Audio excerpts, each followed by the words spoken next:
are you doing? Doing good. How are you? Good. How can I help you? I'm here to pick up 7 pieces. Okay. What's your last name? Hayes. Sure, mom's in the car. Close my eyes, cut the cord, drop the chain, and I shed my skin. Funny how you don't know you can fly till you finally catch the wind. Nothing changes your perspective like the taste of leaving on her lips. I thought I was strong, thought I was made of stone. Suddenly the lonely hit.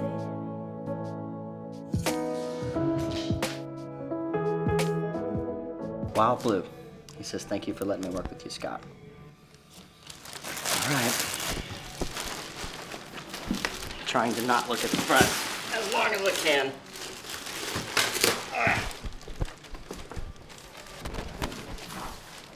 But I shall show the world before I show myself.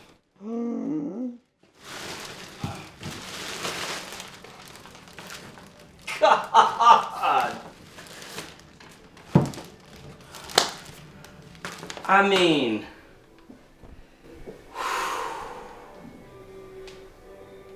wow. Wow. That's incredible.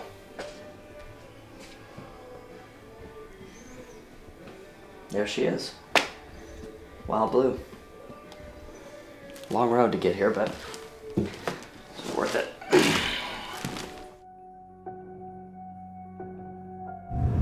It's a good day. We've driven down to just south of Chattanooga. We are 1.4 miles away from meeting Scott Hill, who painted the album cover. We've never met. We've talked on the phone. We've obviously worked together, but we've never met. I'm really excited about this. I'm very nervous. I'm just excited to meet him because, you know, I mean, the depths of his work. When you're first introduced to a Scott Hill painting, I feel like it just says 1,000. It's worth more than 1,000,000 words, and it really, I feel like just looking at his painting for the first time speaks to the depth of his soul, and I'm really excited to get to know that person. You know? That's his. Yeah, I make a lot of things that I never release, and they're not intended. I just like to make things. I knew that Wild Blue was step one, and I knew that there was more to it. But like from the get-go, from the beginning of 2018, we knew that Wild Blue would be Wild Blue, and there would probably be like a B-side, you know, Evil Twin, if you will. But our album release schedule actually just got changed, confidentially. I'm gonna surprise everybody and put it out in like 3 weeks. Really? Cow. Wow. So, yeah. Are you allowed to tell me you're going to use my image? Yeah. Oh, you are? Okay. I'm not going to believe it till I see it. I can completely relate to what you say. I put shows together and I think I need this many pieces. How does this flow from point A to point B and then everything in between to put it together with a consistency, but not something that's just like that. And I want it to have, you know, different peaks and valleys. It's hard to put it. The show that I'm putting together now, I've been working on it, and it's part of the show you saw last year, but I started all this in 2016, and it's just this ongoing journey, and things will morph into different things. So it takes I don't know if it took you 5 years. Yeah. But I mean, it's just a growing thing, and it's not like all of a sudden, but all of a sudden you have an album or you have a show. So your album is like my show, the best way I can relate it. I only get to see people once for the whole year. So it's like my one concert, my one release. So.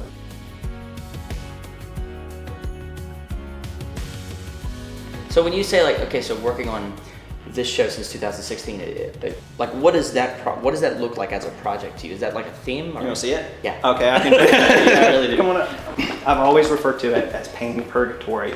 I've got like your 100 songs. They're all here and at different stages, and some pieces will make it out, and some pieces will be worked on. So some of like this one I've been working on for a couple of years, and different pieces will be released, and different ones I'll just keep adding to them, and sometimes I mess them up. They get to a point where I can't use them, but I just keep working and working and working.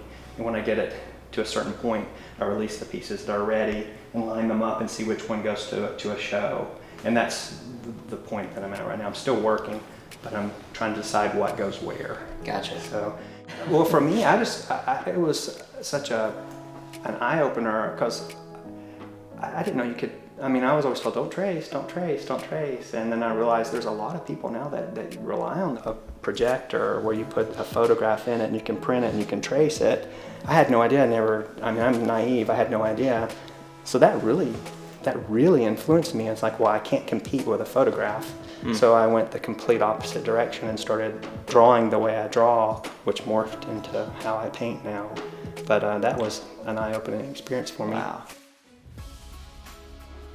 I love that, but that's such a big lesson. Like that's such a, like if you could wrap that up into like a TED Talk for like modern music makers, like there's a big lesson there, and like because everybody tries to trace everybody else's work. Yeah. Until you break, and then when you break, you realize you can't put yourself together the way that they did. You have to find your own voice, right, Yeah. and your own sound and your own thing. It's such a inspiring message. Yeah. I've kept this record close to the chest just because, like, in the past, and y'all can relate to this, like, if you show somebody something that's kind of a fresh idea for you, and the first sign of them not either, like, connecting with it, getting it, loving it, praising it, you're just like, okay, well, that's shit, and you never do it again. Right. You know what I mean? Yeah. So, Right, it's so personal. so I didn't send it to anybody. I don't think. I eventually sent it to you. You let me hear what you wanted me to hear, but you were very specific what you wanted, and I thank you for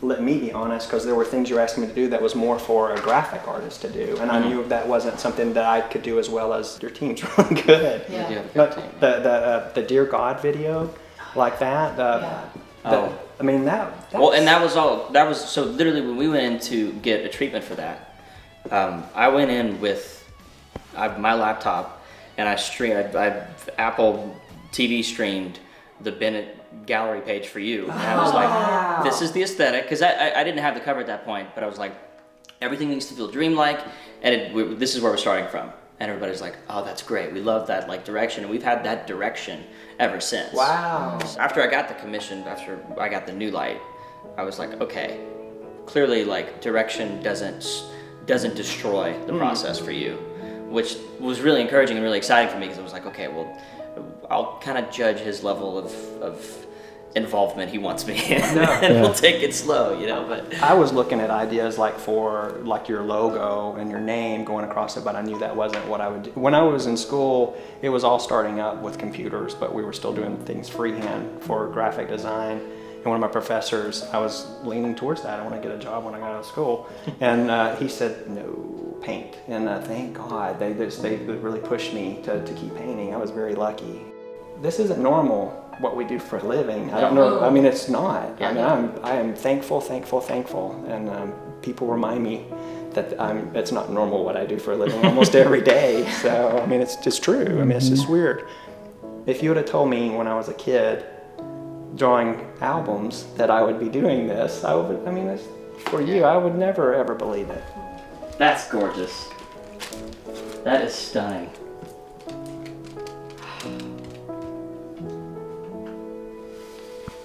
Wow.